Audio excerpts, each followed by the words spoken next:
বন্ধুরা, আজকে সাদা শাড়ির উপর জামদানি শাড়ির উপর পাড় বসিয়ে দেখুন শাড়িটার লুক বদলে যাবে।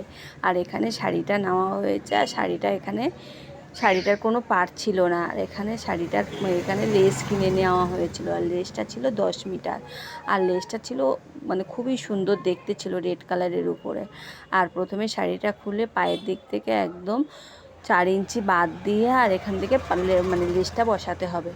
প্রথমে 4 ইঞ্চি বাদ দিয়ে আর লেসটা এইভাবে বসিয়ে পুরো শাড়িটা ঘুরিয়ে সেলাই করে নিতে হবে বন্ধুরা।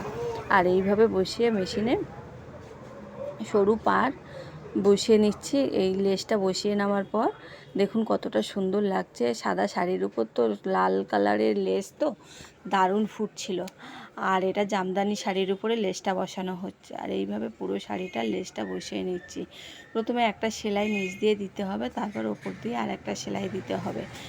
এইভাবে শাড়ির প্রত্যেক মানে পাটটায় বসিয়ে নিতে হবে। পুরো পায়ের যতটা পাট ছিল সমস্ত পাটটা বসানো হয়েছে। এবার আঁচলের দিকে ঘুরিয়ে নিতে হবে। আঁচলের দিকে ঘুরিয়ে পাটটাও লাগানো হচ্ছে। আঁচলের দিকে ঘুরিয়ে একদম পুরো বুকের দিকে সমস্ত জায়গায় পাটটা লাগানো হয়েছে। আর বুকের দিকে একটু বাদ ছিল, কেননা অতটা পাড়ে আসেনি, আর যতটা এসছে ততটাই লাগানো হয়েছে।